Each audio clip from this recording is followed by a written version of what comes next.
தேர்தலுக்கு பின்னர் எந்த கட்சி காணாமல் போகும்? எடப்பாடி பழனிசாமி சண்முகம் இடையே நடந்த வார்த்தை மோதலை தற்போது பார்க்கலாம். கம்யூனிஸ்ட் கட்சி திமுகவுக்கு அடிமை சாசனம் எழுதி கொடுத்து விட்டது. சிந்திச்சு பாருங்க. இன்றைக்கு ஆட்சி பொறுப்பேற்று 50 மாத காலம் திமுக ஆகுது. ஒரு முறையாவது திமுகவை எதிர்த்து கம்யூனிஸ்ட் கட்சி அறிக்கை விட்டது வரலாறு உண்டா?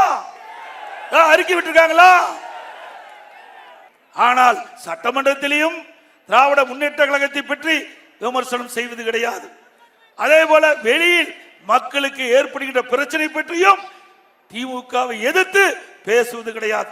எடப்பாடி பழனிசாமி என்ன கொள்கை வைத்திருக்கின்றார் என்று கொள்கை வைத்திருக்கின்ற காரணத்தினாலே தானே எங்களுடைய கட்சியை அசைக்க முடியவில்லை. உங்களுக்கு கொள்கை இல்லாத காரணத்தினால தானே தேஞ்சிக்கிட்டு போயிருக்கிறீங்க. மக்களுடைய செல்வாக்கை இழந்துகிட்டு போயிருக்கிறீங்க. கொள்கை வேற, கூட்டணி வேற. இதுதான் அனைத்து இந்திய அண்ணா திராவிட முன்னேற்ற கழகத்துடைய நிலைப்பாடு. அதிமுக காணா போதா, கம்யூனிஸ்ட் கட்சி காணா போதான்றத தேர்தல் முடிவு வெளிப்படுத்தும். அவர் முதல் நாள் ஒன்று பேசுகிறாரு, மறுநாள் ஒன்று பேசுகிறாரு, அதுக்கு அடுத்த நாள் ஒன்று பேசுகிறாரு. ஒன்றுக்கொன்று முரண்பாடாக பேசுவதையே வழக்கமாக திரு எடப்பாடி அவர்கள் வைத்திருக்கிறார்கள். முதல்ல அவர் ஒரு நிலைப்பாட்டுக்கு வரட்டும்.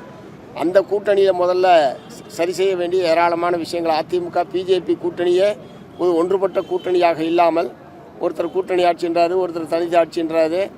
அவர் சொல்கிறாரு பிஜேபி கூட்டணியில் பல பேர் இருக்கலாம், நாங்கள் பிஜேபியோட கூட்டணின்னு சொல்கிறாரு. முதல்ல இப்போ நாங்கள் அந்த மாதிரி திமுகவோட பல பேர் கூட்டணி, நாங்கள் தனியாக ஒரு கூட்டணி தான் சொல்லிகிட்டு இருக்கிறோம். முதல்ல பிஜேபி அதிமுக கூட்டணியே அந்த வேலையை அவர் ஒழுங்காக கவனிக்கிட்டோம். எங்களை பற்றி நாங்கள் அவர் கவலைப்பட, அதாவது ஆடு நனையுதேன்னு ஓனாய் அழுதுதான், அந்த மாதிரி ஒரு பழமொழி சொல்லுவாங்க. அந்த மாதிரி தான் இருக்குது எடப்பாடி சொல்கிறது.